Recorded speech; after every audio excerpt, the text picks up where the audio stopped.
What's up, ladies and gentlemen? This is, y'all know what's up. I ain't even got to give myself no introduction because y'all know who I am. But this man on the phone right here, this guy's a legend. OG in the game. Guy that's taking care of Flint, taking care of his kids. Every time I see him, they ain't in Flint. They out of Flint. You know what I'm saying? When I say ain't in Flint, meaning visiting New York, Vegas, and everywhere else, he got his kids with him all the time. Ladies and gentlemen, Bootleg from the Dayton family. What's up, Yes, Bootleg? sir. Hey, man, what's up, fam, man? Hey, good to be here with you, man, and enjoying this beautiful day. Oh man, man, it's a pleasure just to, to even have you, man. Like I say, my people for the longest, like, yo, what's up with that bootleg interview you've been talking about? Well, ladies and gentlemen, here it is, right here. So, bootleg, I'm on, get with you. I'm gonna ask you some questions. Now, we Detroit, we the rawest podcast. We don't cut no corners. We get straight to the shit and Okay, do what we do. So, you can cuss all you want, speak your mind, and say, just say what's up. So, okay, that's how I like it. Then we can go on and be ourselves there. most definitely. So, bootleg, what motivated you to get into the game or start rapping, man?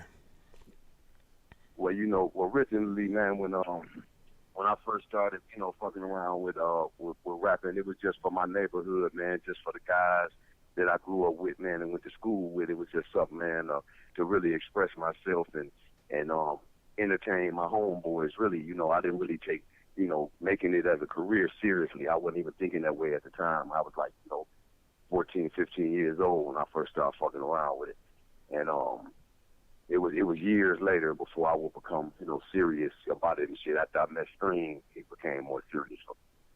Okay. Well, let me tell you how I got up on bootleg in the Dayton family. Periods Dayton family. I was in Detroit like most young knuckleheads do back in the day from Detroit. Come down to Flint because that's where all the money was back in the '90s. Yes, sir. So I was on I was at B Gold and Dew Point back in the day, right? And Uh, I was listening to this tape. I'm like, damn, who is that? And it was like, nigga, you ain't heard of the Dayton family? I'm like, nah, who the fuck is the Dayton family? They from Ohio? And it was like, nigga, hell no, they right here in Flint. So uh, so I started listening to yeah, that tape, and I'm like, yeah, damn. yeah. Through the '90s, man, to Flint and Detroit was fucking around with each other real heavy, man.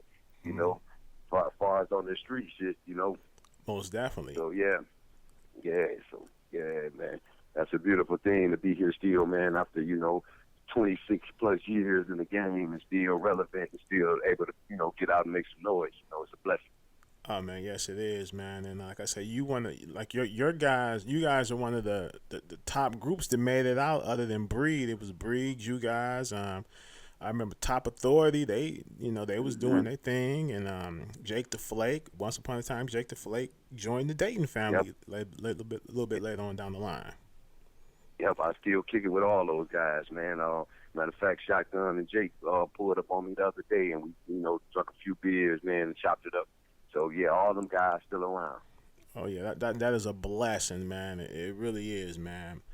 So, bootleg. I want to step away from the rap game for a minute. I want to talk about bootleg the man, and I know this because we friends on Facebook, and I know this when the Flint water crisis hit, you were the main rapper that stood up and was on the front line doing everything for your city, letting it be known what was going on and getting the young men and women out there registered to vote.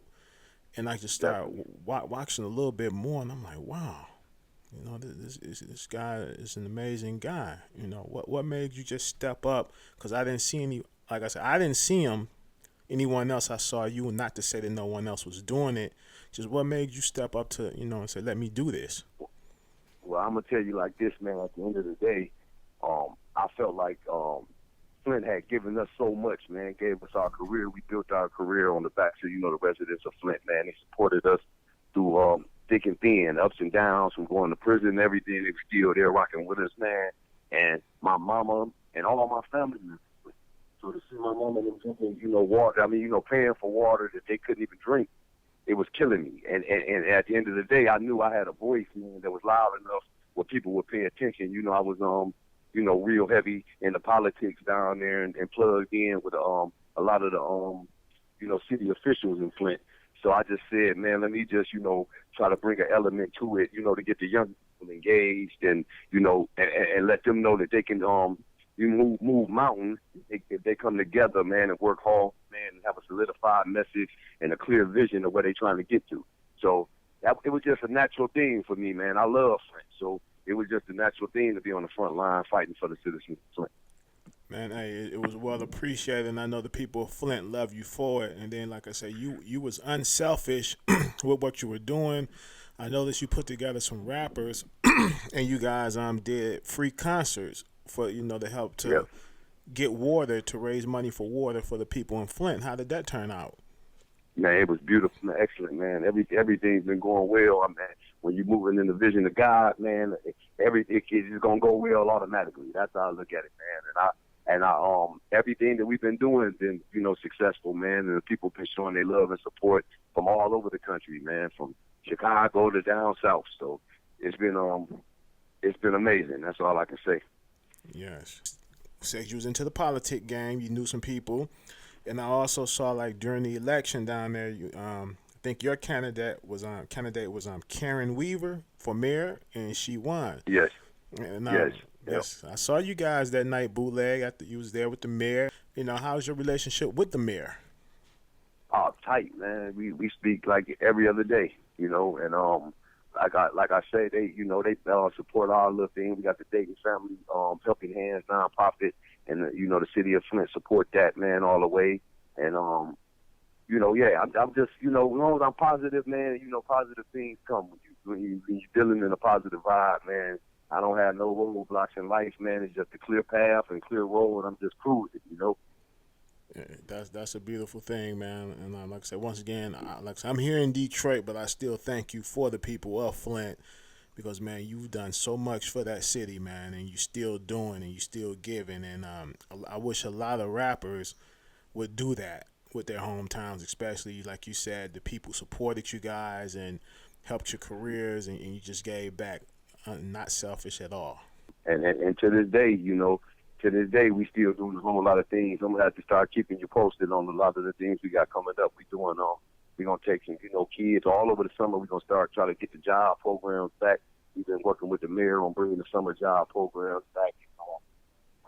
The nonprofit we doing, the Dayton Family Helping Hands, we're gonna be taking inner city kids to like Cedar Point and camping and Six Flags and taking them to do stuff that they usually wouldn't do. A lot of kids in Flint ain't never been outside of Flint. So we just want to get them active, man, and get them exercising. We partnered up with PAL, the PAL program, the Police Athletic League in Flint, and we do their jerseys and that type of thing. And we just try to be active in every facet that we can, man, in Flint. Try to catch them before they go to prison or jail, like we went through. Man, that's a beautiful thing, like I said, because a lot of these young black men don't have a father in the home, don't have an uncle, and that's a good look what you're doing. And I want to, as far as family, I want to say, man, like I said, I saw you with your sons, your daughters, man, your grandkids, man. I'm like, wow, okay, look at this guy. You got your sons. I noticed your two boys coming up, man. One of them, he looked just like you, and the other one is a light-skinned version of you. yeah. So, do any one of those young men is they thinking about a rap career? I leave it up to them, man. I try to just, give them the game on it and let them know that the business ain't like it used to be back in the 90s and 80s, late 80s and early 90s, man. And then I just keep it 100 with them, man. I tell them the pitfalls of it, and then at the end of the day, I bought them a studio. They got their own studio, so they mess around. Mm-hmm. But I'm not forcing nothing on them, man. I let them play sports and do, mess with the music. I let them follow their hearts, man, like I did when I was young. And I just try to, just give them the game. If you're gonna go into this lane, this will come with it, and I let them make their own choices after that.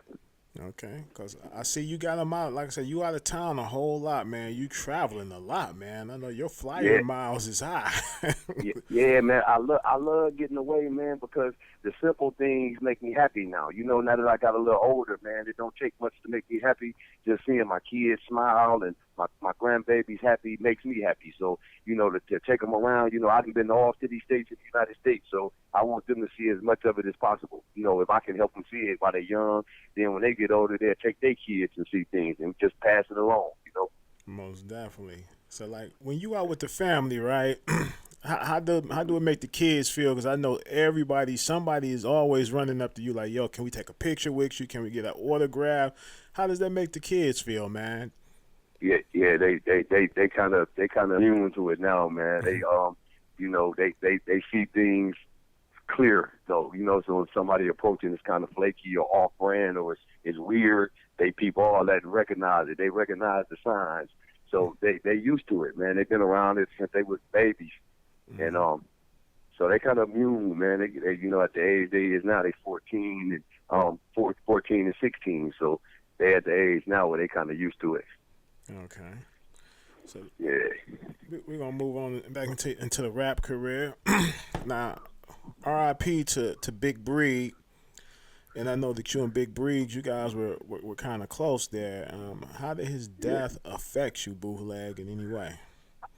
Oh man, that was my brother, man. Like I say, Breed taught me so much, man, about music and recording, laying vocals, man, and ad lib. He taught me a lot of things, man, as far as getting in front of that mic, man. Breed was a special kind of artist, man, with the singing abilities, man, and the rap. He was a cold dude, man, and he had a good heart. I spoke to Breed the day before he passed away, man. He was down here in Ann Arbor. He had a show that following day. So I spoke to him, man, and that like I said, at the end of the day, that was my bro, man. We rubbed off on each other. We was oil and water, man. We had some nice fallouts too. You know what I'm saying? but at the end of the day, that was my brother. Okay, because a lot of people who fucks with me, they always asking about music from Breed and everything. Could you give our audience a MC Breed story with you and MC Breed that there's something that no one knows, just you guys? That's I ask all my celebrity artists. Just give us something. I got a lot of them, man. Let me see.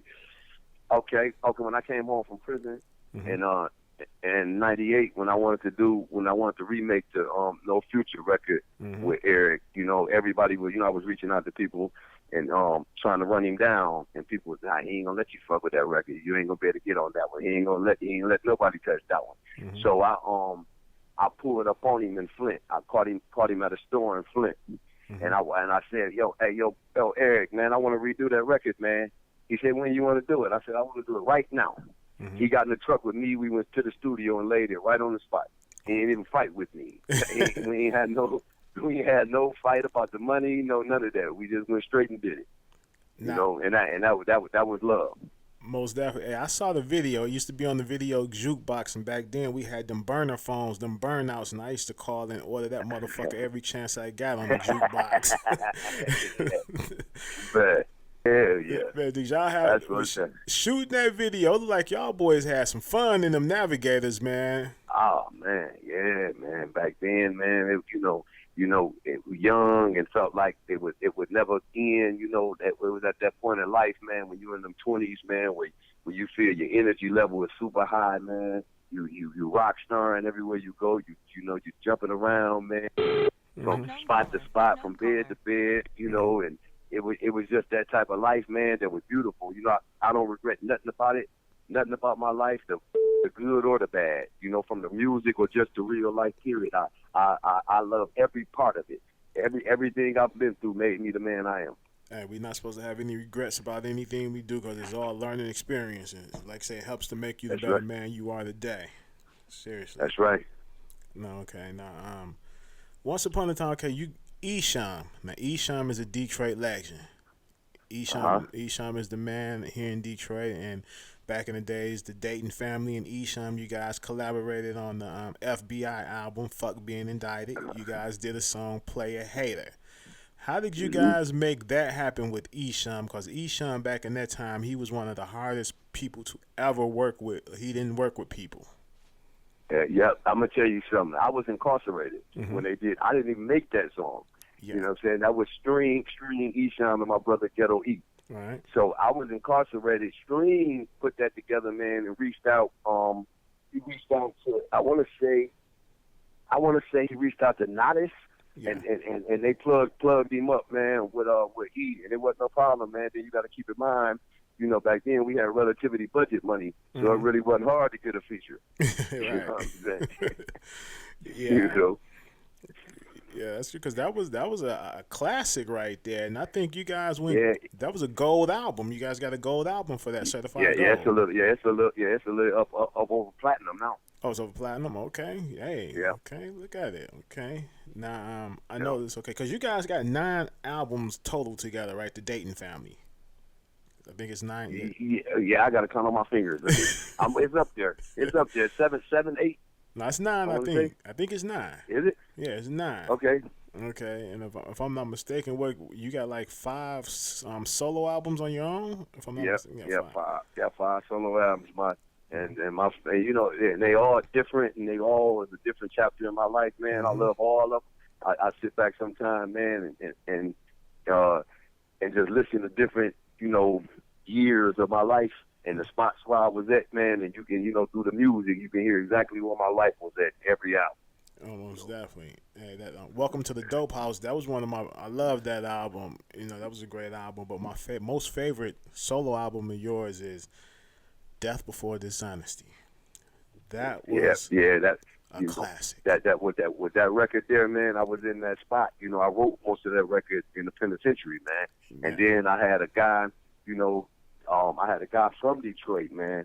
His name was Boogie. He did a lot of ghostwriting on that album for me. He wrote a couple records on the record, and I was in Ken Ross Penitentiary up in the UP on the yard, man, writing that motherfucker, and I wrote it. As soon as I came home, it was just, let's go. I came home to the deal. I still had my relativity deal when I came home, so it was off and running as soon as my feet hit the ground. Yeah, man, that was some of your best work, man. I'm gonna tell you, I had this album. I bought that album 3 times, tape once, 2 CDs, and every time somebody got in my fucking car, that it came up missing. It was stolen.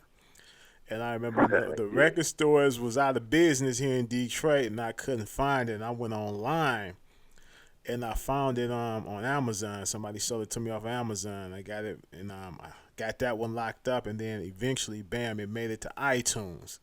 And I'm like, oh shit, this motherfucker on iTunes. I'm bumping that every day now. One of my favorite songs off of that album is "Celebrate." That's a bad motherfucker. My man, I appreciate it. Me and the boys, guys, Tommy, Clip, and Big, some young brothers out of Flint, man. They still around too. I was back then, man. I came home and worked with a few of the local artists, man. Madam Dame on Sideways. Yeah. Swift D on Zoom, and all local artists, man. I kept it right, in my little 4-block neighborhood in Flint, man. Nah, you did. I'm gonna give it to you. Other outside of Naughty by Nature, you're the second person that did a dedication song for Pac, a tribute song, and I'm the Sophisticated Thug song, man. And I think they got Razzcast on it.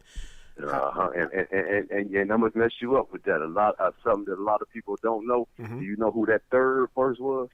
Nah. Blue Da Vinci. That was Blue Da Vinci. That was the first song. Yeah, that was Blue Da Vinci on the third. It was me, Razzcast, and Blue Da Vinci. That was the first record Blue did in the studio. Get the fuck out of here. Wow, podcast. Y'all getting a treat here. This is a story for you right here. We didn't even know that.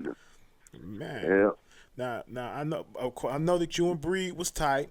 Now everybody know Pac and Breed was tight. Did you get the opportunity to meet Pac as well, hanging out with Breed? Yes, sir. I got some amazing Pac still. I got the chance to flow with Pac and everything, man.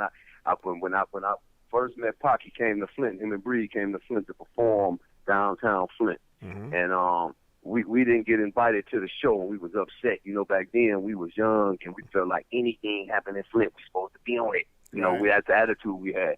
So we just went to the show. We went and bought tickets to the show. And during the show, the MC of the show asked the crowd, did they want to hear anybody else? And they were Dayton family. So we rocked. And after we rocked, Breed introduced us to Pac. We left the next day and went to the Freaknik in Atlanta, Georgia, and spent like 17 days kicking it with Pac, staying at Andre Rising crib down in GA. and and that was the first time I really got to see what a star really was. Pac was truly a star, man. You know, the chicks was crashing their cars and shit at the Freaknik trying to get to this nigga, and it was just, he was a rock star. You know what I'm saying? That really made rap look good to me then. I was like, oh, I gotta have that. Mm-hmm. You know, that he a real star. He ain't just no rapper. This dude a star.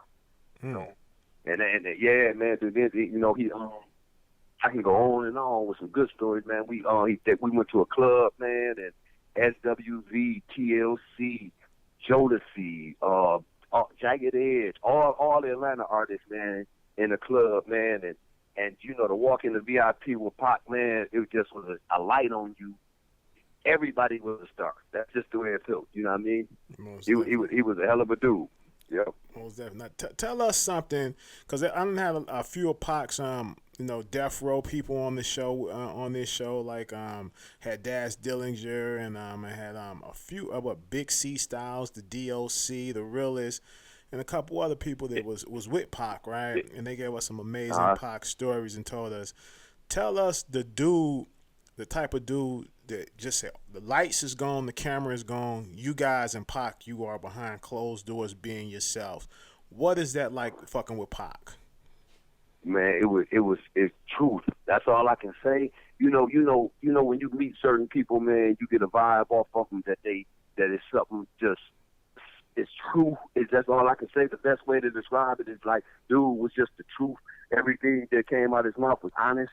Mm-hmm. Like sometimes brutally honest, but he was just a solid dude, man. And him and Breed was like, you know, thicker than thieves, you know. Mm-hmm. So it kind of messed me up when I met him when we went to the Freaknik. This was around the time he was shooting above the rim, and him and Jazzy Faye was staying with Breed in Atlanta. Okay. And yeah, so every time we hit Atlanta, we ran into Jazzy, Pac, all the Atlanta artists was fucking with Breed. Damn. Okay. That's beautiful. You know? Now it would have been amazing if you and Pac would have just got one song in together. That would have been amazing right there. Man, he blew up so motherfucking fast, man, that you know you couldn't keep your hands on him. By the time, you know, when the Breed was fucking with him, we talked about it. You know, me, Breed, and him, we spoke about doing records, man. But when he took off, man, he was out of the orbit. You know what I'm saying? As far as rapping and doing something, you know, on no feature tip, he was way out the orbit. Oh yeah, because that's when Death Row got him. When Suge got a hold to him, it was you over here right now. This is what we doing. We doing Death Row. Wow. Yeah, exactly. Okay. Yeah. Now, okay, let's take it back a little bit. We're gonna go Esham, back a little bit to Esham. Okay. Now you guys did sign with Esham's label for a short period of time. Am I correct with that? Yeah, we did an in and out with E. We did a one record in and out. Okay. Now, is the relationship still there to this day with you guys, Esham? Yeah. I just flicked up with Esham recently, man, at the Gathering of the Juggalos at ICT and them, and then I spoke to him maybe about a month ago about doing some work with a couple of guys that wanted to work with him. So yeah, I still speak to him. I got him in my cell phone. I still pop at E all the time. That's a great thing, man, because now that right there, Esham and a Bootleg collaboration, that has to be something that's had to pop off real soon. You know what I'm saying? With you and E. Yeah, that's really nice, man. Like I say, I reach out to E, man, and I to him all the time, man. And like I say, we was talking about getting out on the road together. Last time I spoke to him, he was putting together some shows, man. He was trying to get us out there on the road with him, like do 20, 30 dates with him. Oh, man, that's great. That'd be great because Esham is always working. I be following him. I see he do his thing, and he got the merchandise still popping. You know, Esham was, first pioneer up out of Detroit on the local hip-hop scene. It just took off and without a deal. And, you know, I be trying to, school a lot of my audience to Esham because a lot of people didn't know who Esham was until I put them up on them, because I got audience over in the UK, over in France, all overseas, and now they know who Esham is in those states. Yeah, they got to go back and get them color tapes, man. Shit, that red and that blue, some tapes back to the day. Oh, most definitely. He was man. But it's Esham, man. It's crazy that a lot of the UK, I'm not gonna say it's crazy, but a lot of the UK audience know who Bootleg and the Dayton family is. A lot of those guys. Yeah, you got to keep in mind, man. Back in the '90s, Sony had the strong hand, so Relativity was urban music. I mean, just the foundation. It was like Def Jam, damn near. Hmm. So them Dayton Family records stretched out everywhere. Now, and that's the blessing that I thank God for today. That we was able to build a base now, so the struggle ain't that hard for us. We can always jump up and do shows, and the Dayton Family merch. The game is real solid and good. So it's a blessing just to have a built-in fan base, man, that you can build on top of. You know what I mean? We ain't got to try to establish a name. That's what a lot of the young guys fighting for now. Trying to establish a name and build a base, and it's hard to do now with the internet. So Hmm. it's a whole different game. Right. Now to a lot of these young cats, Bootleg, just coming into the game, would you like to tell them, like, okay, like, is it more easier without a record deal, dealing with a record label, than it was back in the day? Like, cause right now we got just the internet, everything's at a push of a button. You can upload a video or a song, and boom, you viral if your shit is hot. Should these young guys today, should they sign with a record label, or should they stay independent? I mean, in the day of the internet, I wouldn't sign with a label. I mean, like I said, if we could go back to the beginning of our career and it was the internet, we wouldn't never sign. We were doing our stuff out the trunk, independent, before the labels came in.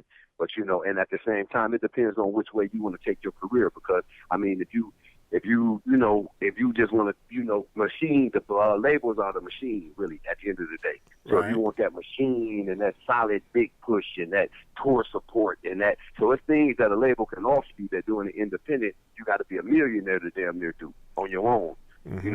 So it's benefits to working with a label, and it just depends on what type of person you are. Do you want to split your money and take the crumbs and let them eat the chunk, or if you want to work hard and get the whole cake?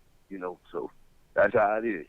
Most It's definitely. a win. It's a win-lose, man. Either you can be a star and broke, or you can be, semi-popular and have some money. I'd take the semi-popular and have some money. Yeah, me too, brother. For real, Yeah. because I remember I was talking to B Def. He's a Detroit rapper from back in the day as well. And he and I we chopped it up, and he was basically saying, like, if you guys sold 100,000 albums, you guys literally went out and shook 100,000 hands to get those records sold. You guys was out there networking and pushing your That's album. right. And today, Yeah. a lot of these artists, they don't even know what that's like, because, like I say, it's right at the push of a button. Do you think that's also Yep. taken away from the artists like that as well? Yeah, definitely. I'm gonna tell you this. I believe that the internet has made everybody feel that they could be a rapper. I think that the internet has made everybody feel they instant stars. You got a lot of guys that call themselves the king, the best, the this, the that. Ain't sold a unit, but they popular on the internet. Mm-hmm. And putting in that hard work just makes you solid. You learn the game being out there. Every time we dropped the album, we had to go on a free promo tour. We had to go all over the country for free, not making no money, just for them.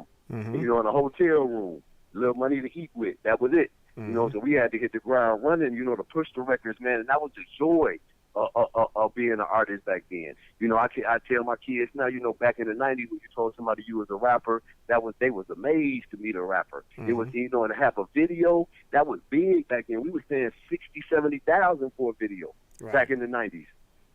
So the guys these days don't understand, the prestige that it was, and how prestigious it was to be a rapper back in the '90s.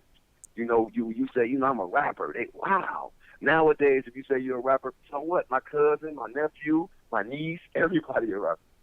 Yeah, and it's one thing that I'm going to say that they're missing that you guys have, and they missing the record stores, the mom and pop stores, and the big That's major right. record stores. Because, like, if your shit was in the record store, you were hot. Yeah. You were hot. Yeah, man. Yes, sir. Yes, sir. I was going to say that.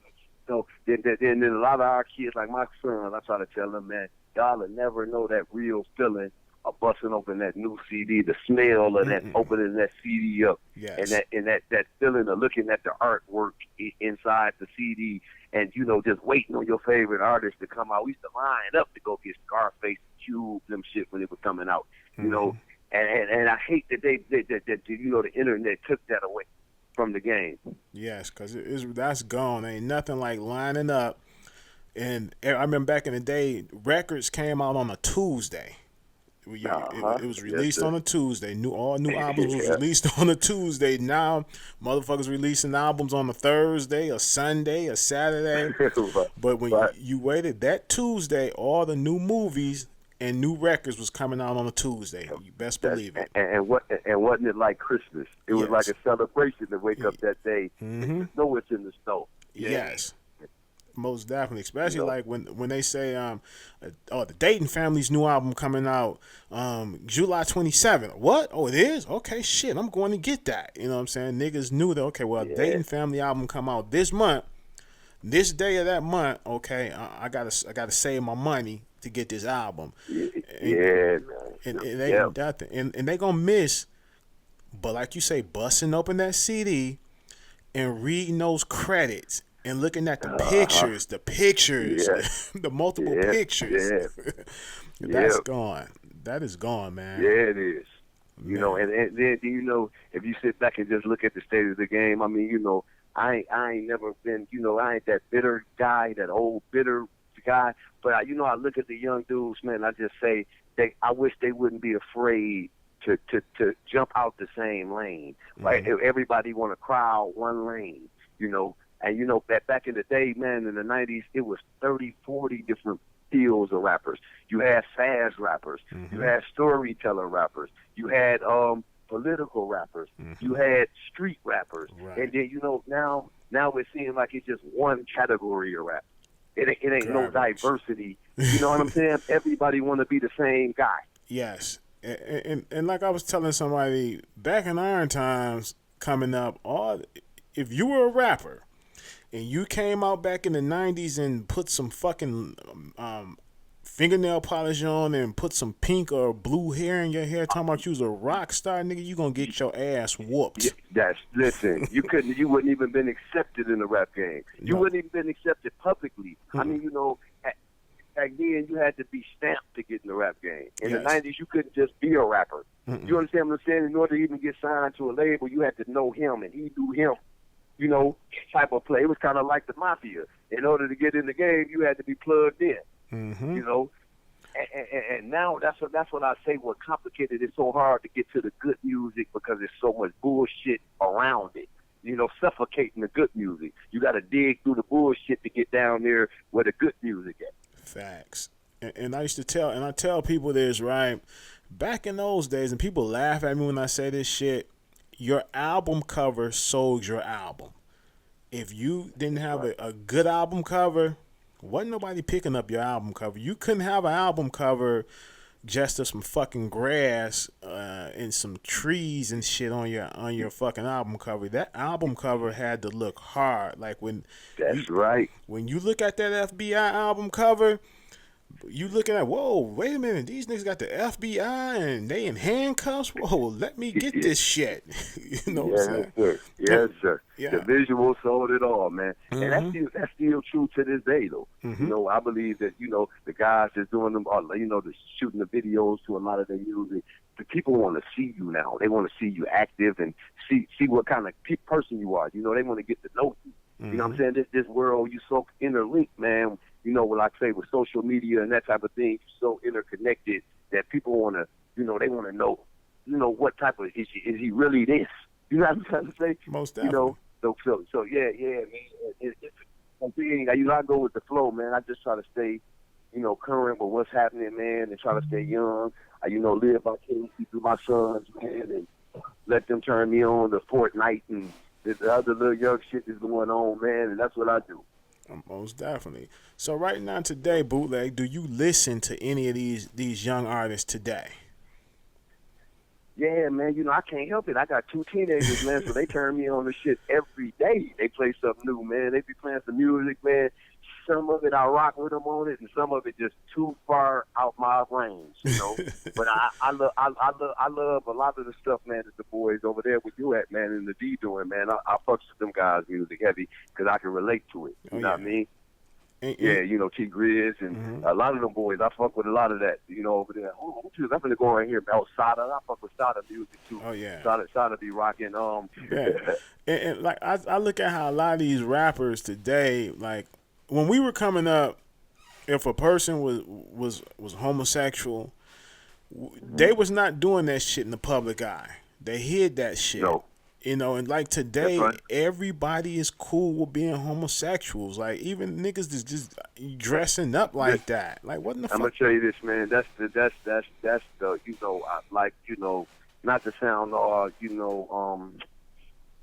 conspiracy theories out and shit like that, man. But that's part of the agenda, man. The New World Order, man. If you look at it, man, they feminizing our boys, man, through the clothes and that type of thing, man, and they making it acceptable through television and how they market it. It got to always be, and first of all, before I even get into this, let me say this.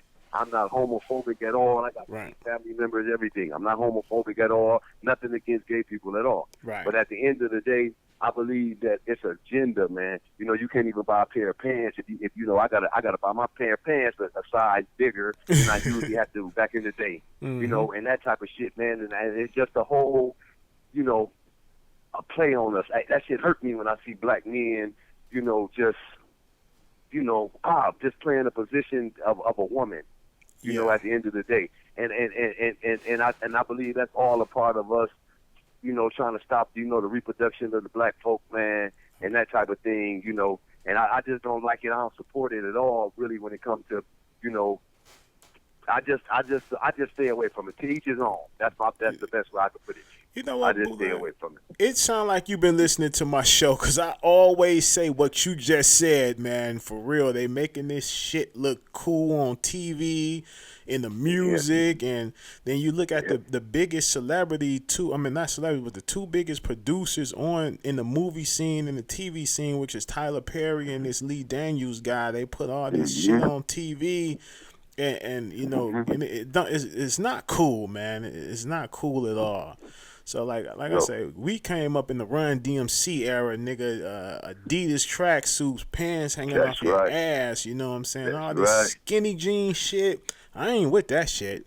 No sir. No, man. I mean, it's totally different. And then you go in the stores, man. It just tripped me out because that's all they want to sell. It's kind of like they trying to force this shit on you. Like niggas still out there, I go buy some Levi's, man, just to get a regular fit in a jean.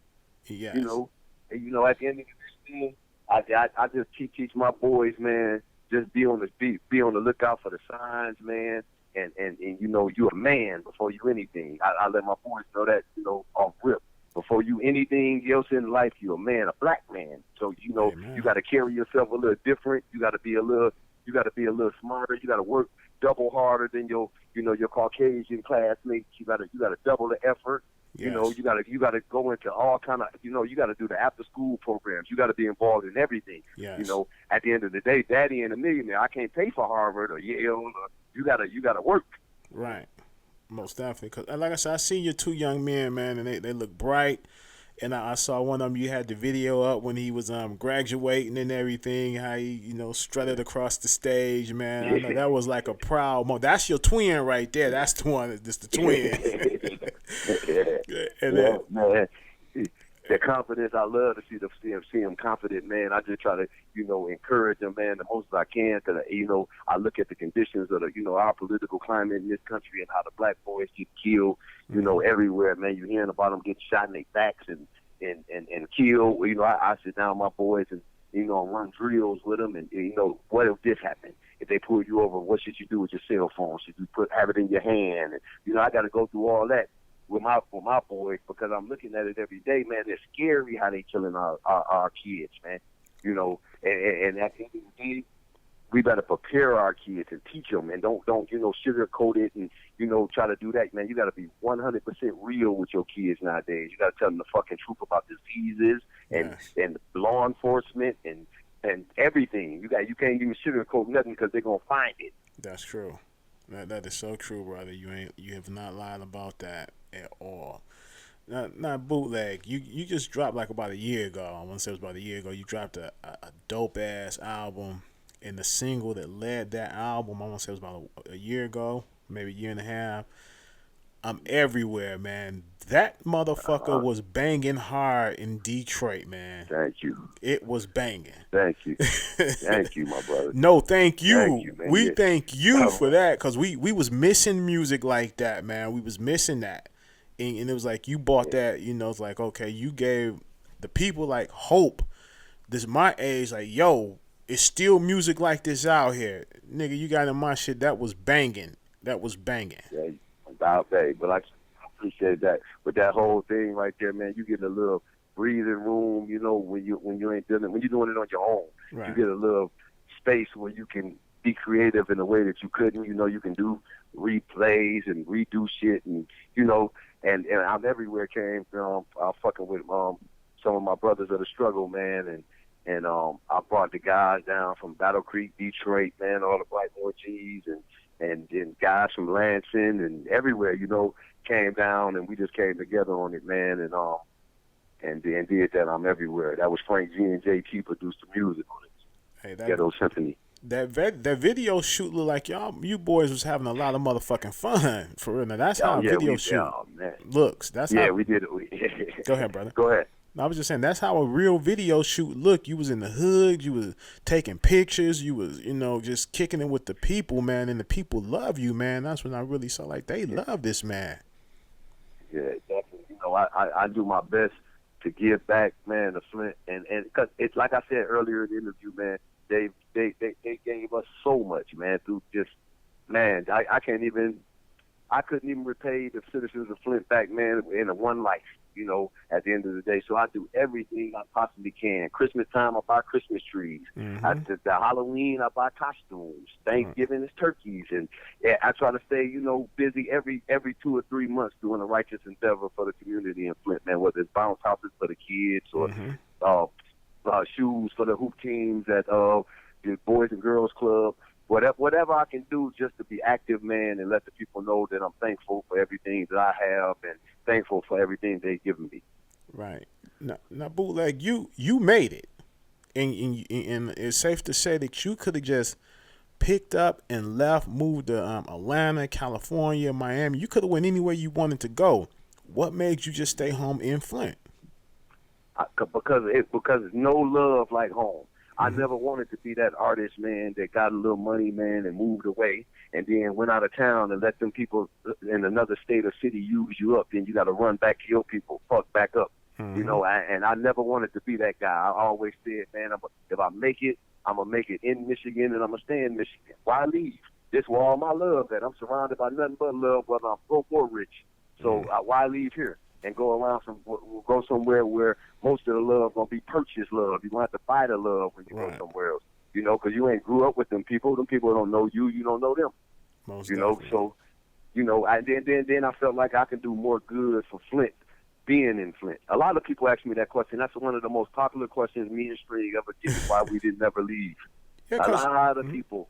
Yeah, because y'all made it. You know what I'm saying? Y'all had money. Y'all still got a little money. Y'all could have went anywhere y'all wanted to go, but you didn't.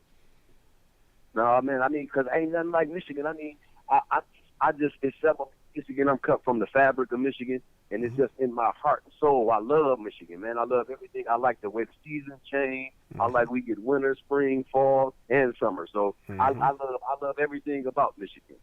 I love the people, man, and I done been all over the country, man, and ain't no people like Michigan people. We just think different. We move different. It's everything about us is original. I like Michigan. And you know what? Everybody say that about all the Detroit rappers that they hear. They're like, yo, these Detroit cats, they don't sound like nobody else. They got their own style, their own flow. And that would go for like Flint and everywhere else, because all of us, we move together, and a lot of people don't know that. We all move together, and we just, hey, we original. We don't try to sound like New York. We don't try to sound like LA, Miami. We us. That's right. And the people love us. That's right. Yeah, they do, man. Anywhere I go, when you say you from Michigan, man, the respect level is on 10.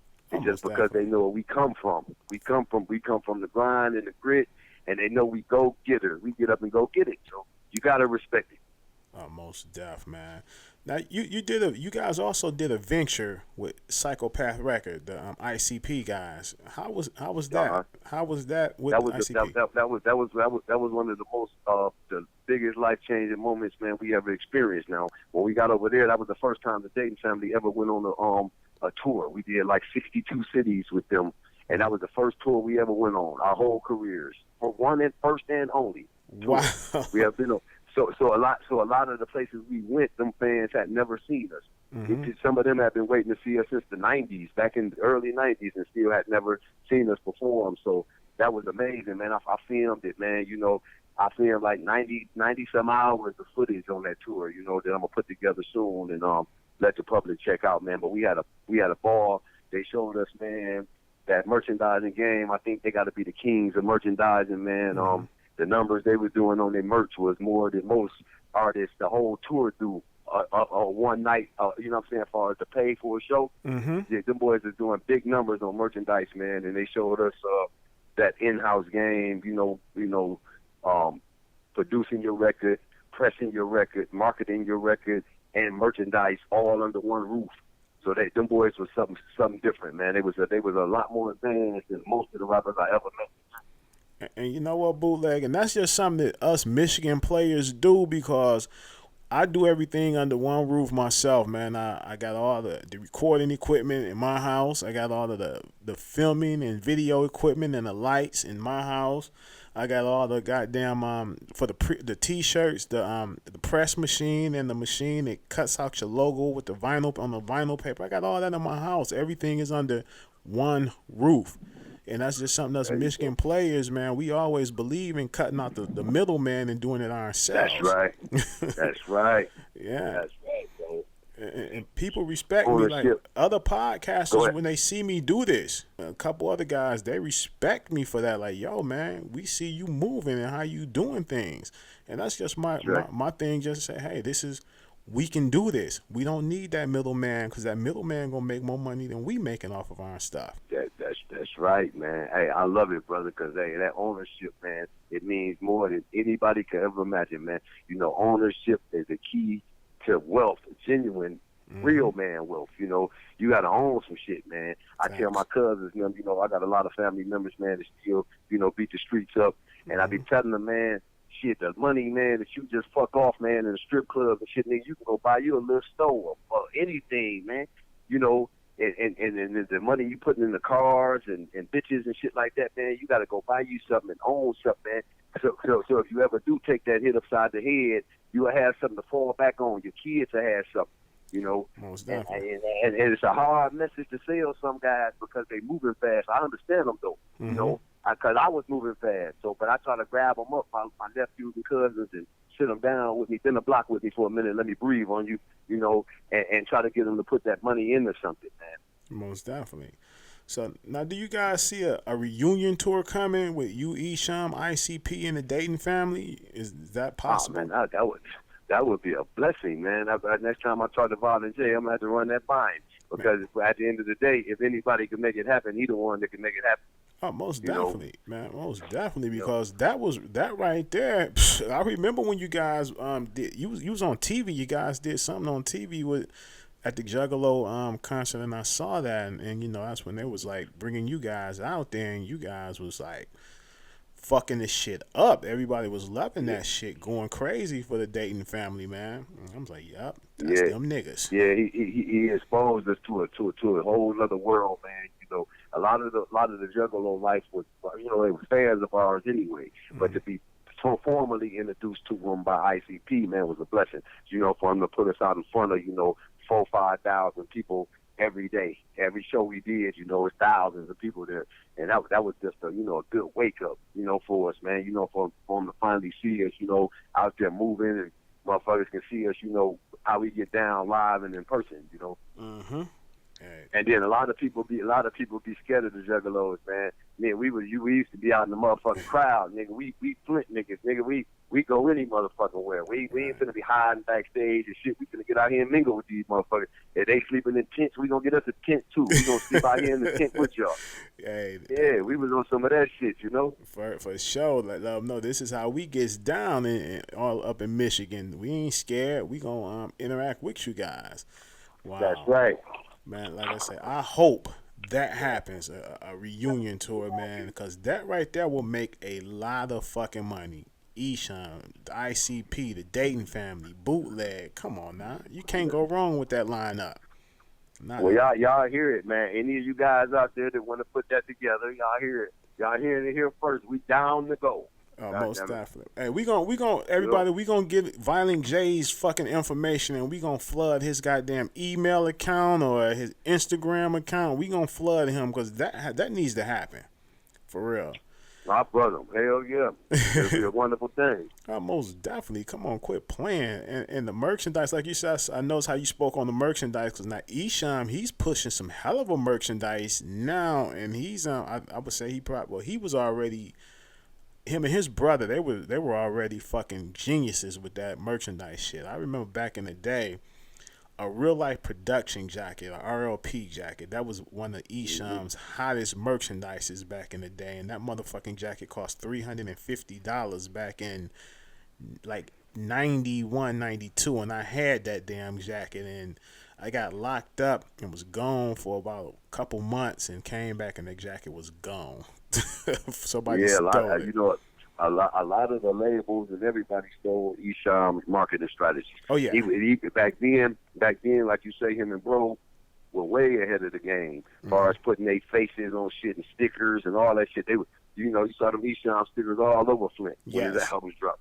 Most definitely. They were on they shit, and Esham, he doesn't get the credit that he deserved because Eminem took a lot of that credit because a lot of people, thought that Eminem was the fucking founder of the fucking acid rap and horrorcore shit, and I'm like, I have to put people in check. Like, no, that was Esham. Mm-hmm.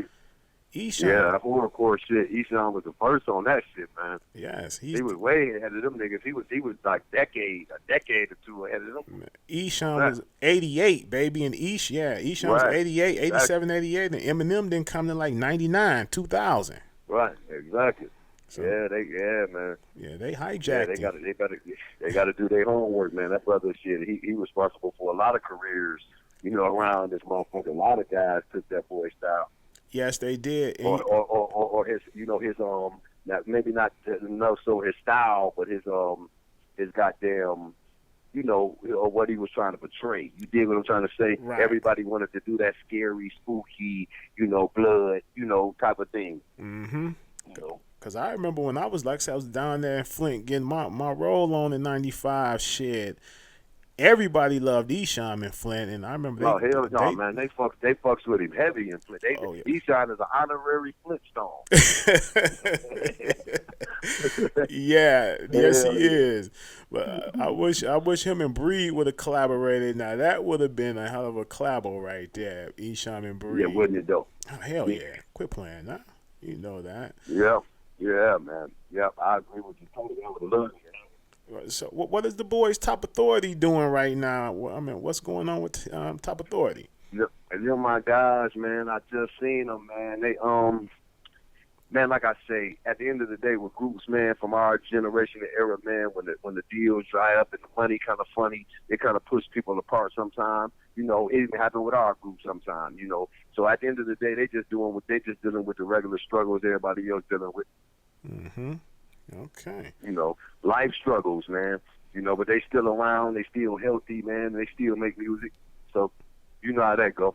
Oh, for sure. Know how it go. And hey, that's a great thing that everybody is working together and doing their thing, man. Because that Flint movement, man, that is a movement that everybody, the new generation, there should be a new generation of Flintstones coming, and they should like just Dayton family all the way. They gotta give you guys that props, you know what I'm saying, and respect that, because a lot of people that comes out of Detroit, a lot of these artists, they don't respect Esham.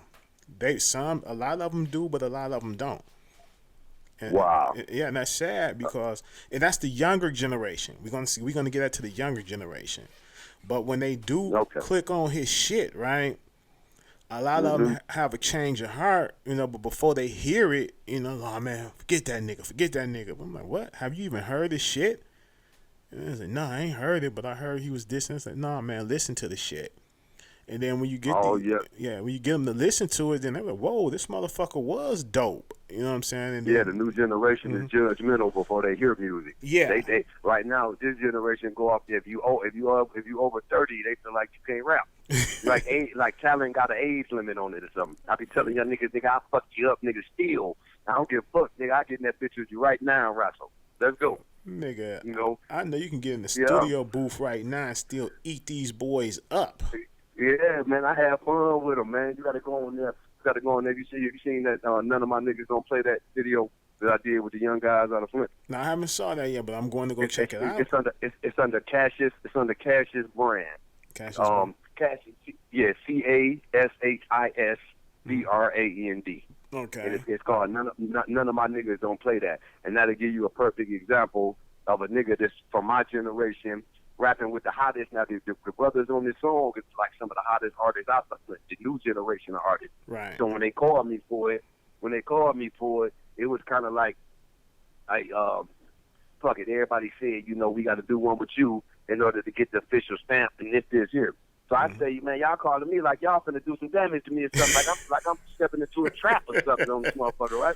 Mm-hmm. So yeah, so I told them, let's do it. Let's go in there and do it, man. So I did the record, man, with some 20-some-year-olds, and they was charging at me, man. They was charging real hard, but it turned out to be a real nice record. Oh man, that's beautiful, man. That Yeah. is beautiful, man. So what You do know, you? a little, Go ahead. thousand pardons. I was gonna say a little friendly competition ain't never hurt nobody, man. Sometimes, back in the '90s we did that too, man. A little battling, a little, but nowadays when I look at battling, I stay away from it because the new era guys can't battle no more without wanting to kill each other, And you're right. or it spill off into the streets and shit. Right. But Bootleg, you a savage on the microphone. You are a fucking beast. Thank you, brother. Thank you. Man, come on, you know this already, man. I'm not the first person to tell you this, Bootleg. You are a fucking beast on that microphone, nigga. It's like when they put you in front of that microphone, it's like that's your home. It's like you just flow, brother, and let them, like, your flow is impeccable, incredible. Well, you know what? I'm gonna tell you something, sir. Some advice I can give new artists or upcoming artists, man. Read. Mm-hmm. You read as much as you can, man. When I was like 11, 12, my mama bought me a thesaurus, man. And I used to have to go through there and learn as 5 or 6 words a week and that type of thing. Reading is the key to speaking better and forming sentences and everything. If you want to be a good rapper, in my opinion, reading is the key to being the best rapper you can be. You don't think that guys like him and the best Jay-Z, them real red brothers, Right. Hey, thank you for telling them that, brother, because I can't get with a lot of these guys is misspelling words and mispronouncing words. I'm like, God damn, this shit is. Yeah, that's fucked another up. play. They make being illiterate. They make that like that's the cool thing to be. Right. And it's not, man. It's not at Yeah, all. they make they try to dumb our babies down, man, like being illiterate and speaking in broken sentences when you're texting and broken words and shit. Before you know it, you begin to speak that way. Yes, and really think that those words are spelled that way. Right. Exactly. Wow. Exactly, brother. Most Yeah, definitely. it shouldn't even be acceptable for us to, we starting to tolerate so much shit. That's why we in the state we in politically as a country, because we beginning to accept shit that was totally unacceptable back in the day. Yes, you 100% right about that, man. Now, I'm glad that you jump back politically. Right now, how is the water situation going right now in Flint? That it's still fucked up. Ain't nothing changed, man. It's still terrible situations that they trying to downplay, and it's just terrible, man. Like I said, in April, they closed the free water distribution pods down. The state did. Mm-hmm. Snyder and them closed the free water distribution pods down. So we had to get out there and actively get to, beating the streets and doing water drives to get, the elderly and kids some clean water, man. And then they let Nestle come in there for $200 and pump billions of gallons of water out of Michigan for $200. Wow. So we looking like somebody getting paid some money. So we marched on Lansing. We did the march on Lansing down right in front of the Nestle headquarters in Lansing. And we just been busy on them, man, because we ain't gonna let up off of them until they fix that water, man. Like I always tell people, man, if I would have poisoned one individual, I'd be in prison today. For the rest of your life. In our state, man, they poisoned our whole city, and ain't nobody locked up. And here's the thing, Bootleg. I just did a little video on YouTube, and I expressed that how the people, they lied. The politicians clearly stated that the lead came from the pipes. That's where the lead came from, and that's a goddamn lie. And I'm going to tell you why. Because those same pipes was pumping the water from Detroit. That Detroit water, iron water, was flowing through those same pipes for you guys. Exactly. And there was not one case of lead poisoning. That was not from the pipes, people. That was from where they was getting the water from, and they didn't clean that water at all. They just went straight in and started pumping it. They should have cleaned it first. That's right. Untreated, and they just straight from the straight through. Yeah. No nothing on it, man. Yeah, so you 100% right. The same pipes that serviced us from Detroit serviced us from another place. I get what you said. Yes. and I'm like, wow. So I was telling people, don't believe that. And and then people thank me for like, wow, thank you for doing that, because we didn't know that. We was unaware of that. No, you gotta read yourself. It's so much misdirection going on with the water crisis, man. You would have to be on the ground. And I'm gonna tell you something, man, that a lot of people didn't express, but this bothered me back when that first started, the crisis first started, and Barack Obama said he came to Flint and he drank that glass of water. That took the whole focus off the water crisis after that. Once he did that, that made people around the world think that it was all good to go. And that probably wasn't even water from there. That's right. That's right. Right, man. Right. And that hurt me. I looked at boy. I said, I couldn't believe you would do that.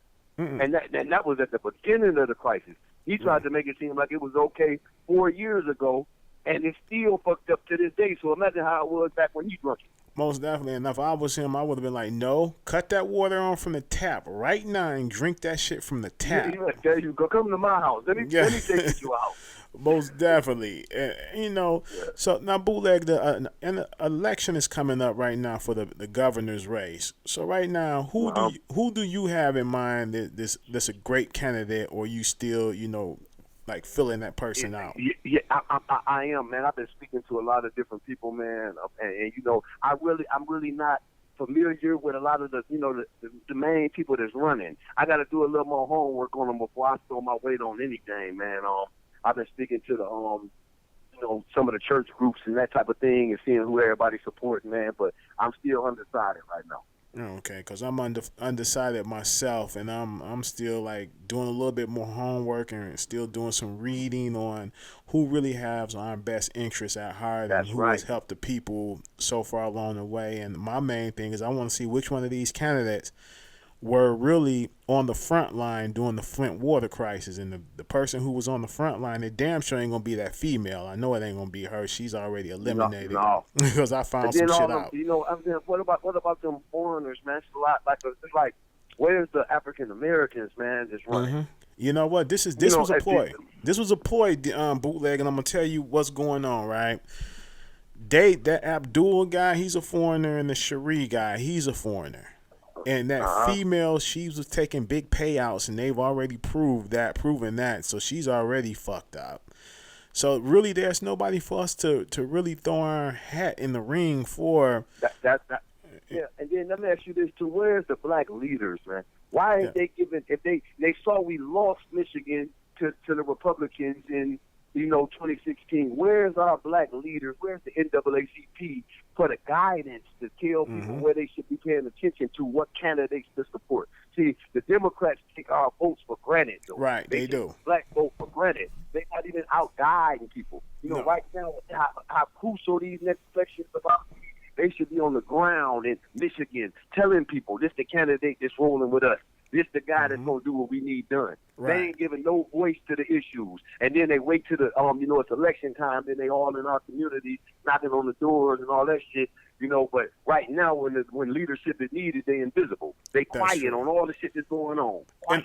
And I agree with you 100% on that. They are quiet. They're not here for the people. They like you said, they're gonna wait until it's time for that election, to come in and it's time to go to the polls. That's what they're going to do. They're not going to be here like they needs to be like right now saying, well, this is the guy that we should vote for. This is the guy or what they've done. Don't tell me who to vote for. Give me some input on who this candidate is. You know what I'm saying? Tell me why this person should have my votes. And then a lot of people always, the Republicans mainly, they always say, the Democrats take the people's votes for granted. And I tell every Republican, what is it that you guys are trying to do to convince black people and poor people to vote for you guys when you guys are always trying to shaft the minorities? That's right. And, so give us, you guys are not in the minorities community. You feel that, okay, we don't have to be in their community. We got the bigger people, the bigger money, and that's why I feel that a lot of Republicans make mistakes at, okay? If you really for the people. They underestimate the thinking of African Americans, man, in a way. And, this is just my opinion. I believe that if they reached out, man, and touched on some of our issues, they would be surprised at how many African Americans can rock with. But they so uninclusive that African Americans ain't gonna support nothing that they don't feel like they belong to. That's true. We gotta feel like we got a position in there. Facts.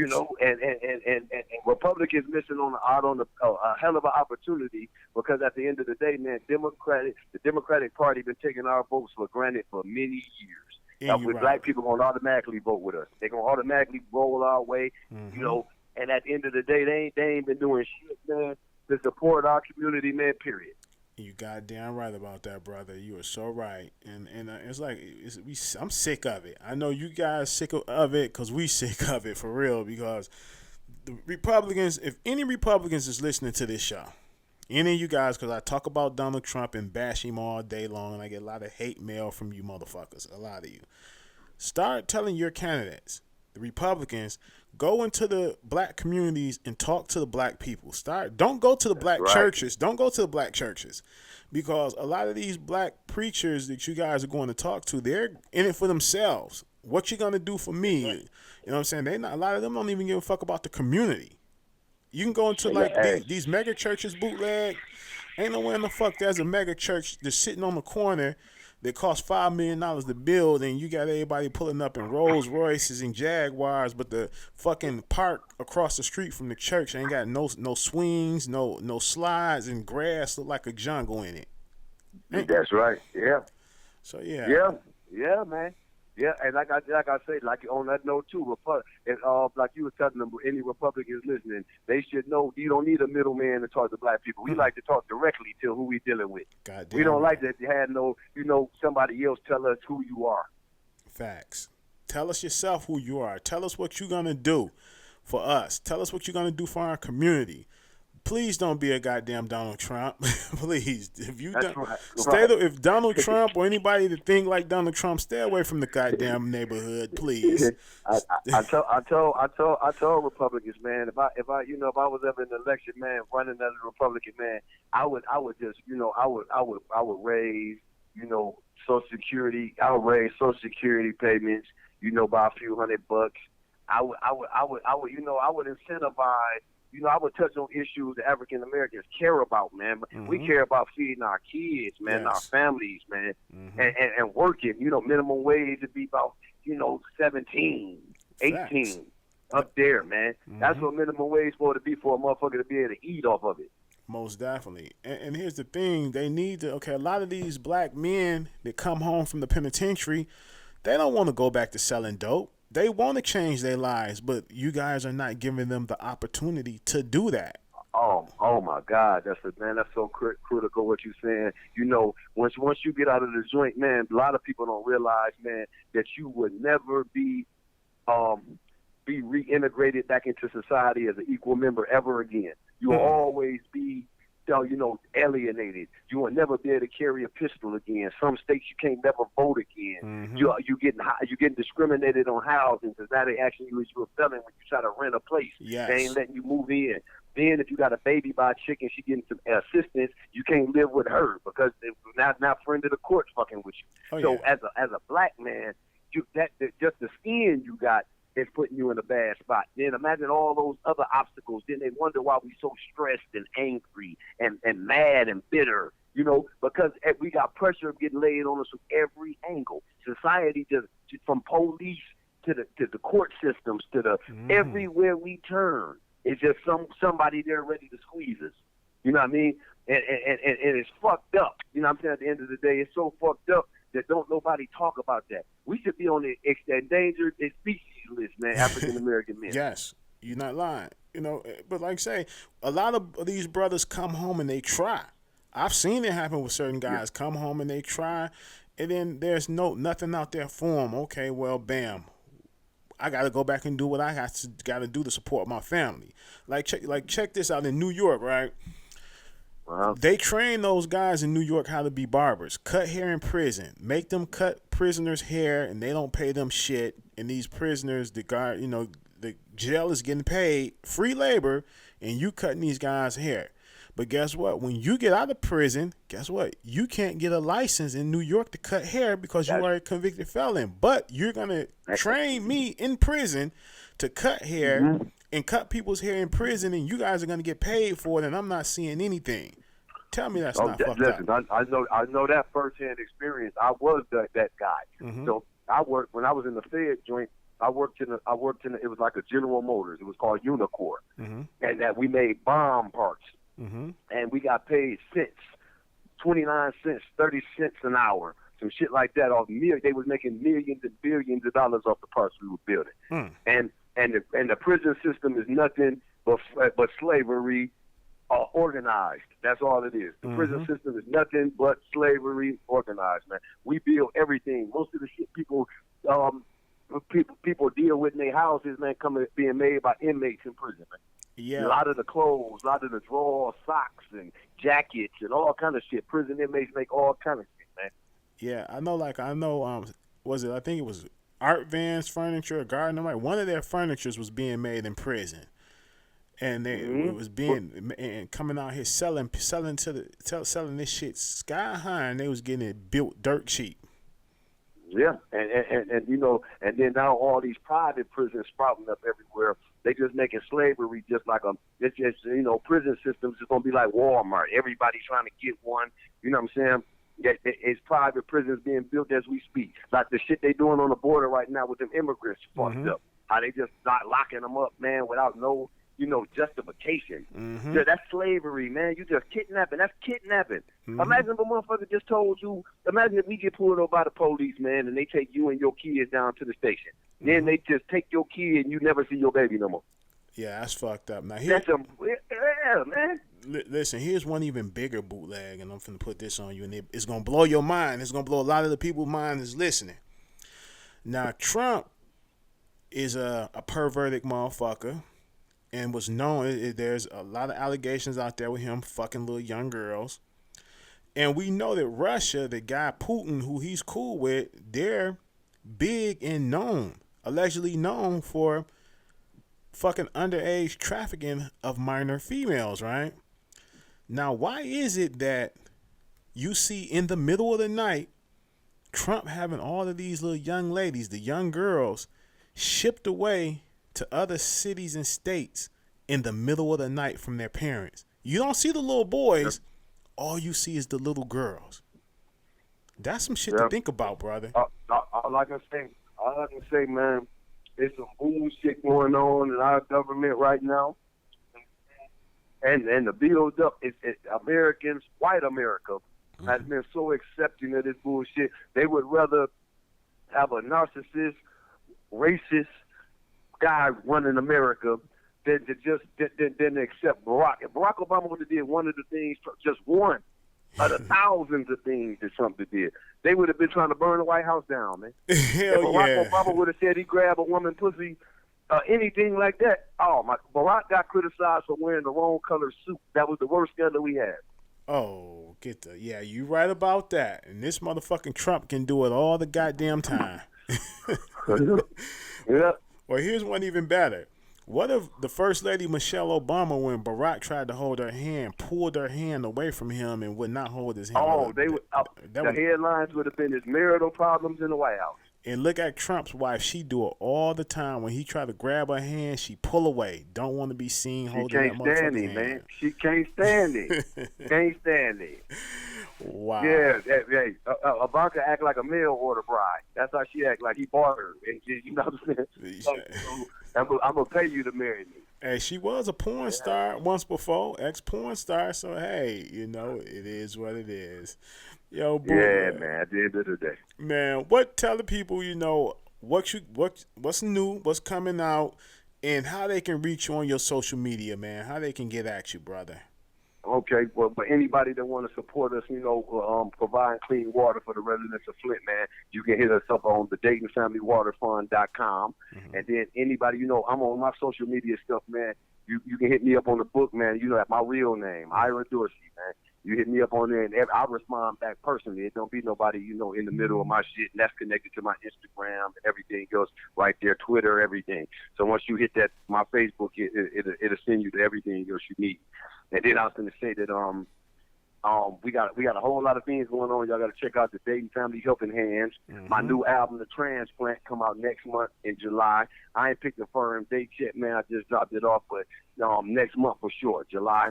15 new bangers from your man. And I'm going to drop like 4-5 new videos next month as well. And we just staying busy, man. God has been good. And I just want to thank everybody, out the D, the 313, man, for loving us and supporting us, man, our whole career, opening your arms and embracing us when we come over to the D. Shout out to Uncle Trick. Who's just down in Flint recently, man, on 93.7 and shit, And another little inside comment. I recorded my whole Hated by Many, Loved by Few album in Trick Studio, the Blue Room. Oh, yeah. Just for those Detroiters that don't know. Trick, my man. Okay, that's what's up. Trick is the man right here in Detroit. And a lot of people don't understand Trick. He care about the community. He care about the D. And he looks out for the D. And so a lot of people always got some fucked up negative shit outside of Detroit, outside of Michigan to say. But that's a Creole brother, and he's here for the city. So fuck anybody man. who got something to say. Yes, that's right. 10 toes down, the Trick, man. Him and Royce the 5'9", I bumped into him at the Cannabis Cup too, man. Them good brothers, man. Always got something positive to say, man. Never no negative energy around them guys. They just want to smoke something good, man, and stay out of the way. That's right. Now listen, all my audience, because I'm gonna go over the bootlegs, the website. And I want everybody that's listening to this, please go and donate at least just $5 for the people out of Flint Water. Do that for me, because I'm going to do it. And don't do it for me. Do it for the people of Flint. Just donate at least $5. $5 ain't nothing but a snack for a lot of you guys. Donate just $5 goddamn dollars. That's it. If you can't donate $5, donate $1. Whatever you can donate, go over there and donate, because I'm going to donate something. Man, we appreciate that love, brother, love and supporting it. And anybody that do donate to that, the Dayton Family Water Fund, your donation will be put to well use, man. We not messing over nothing.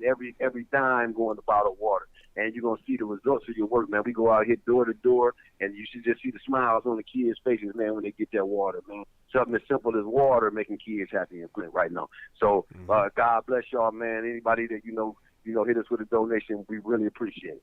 Most definitely. Like I said, I see what you guys doing, so I already know that the money is going there because I see you doing it, brother. I'm watching you. The videos pop up. I see you out there on the front line giving out the water and just, doing the performances, raising the money.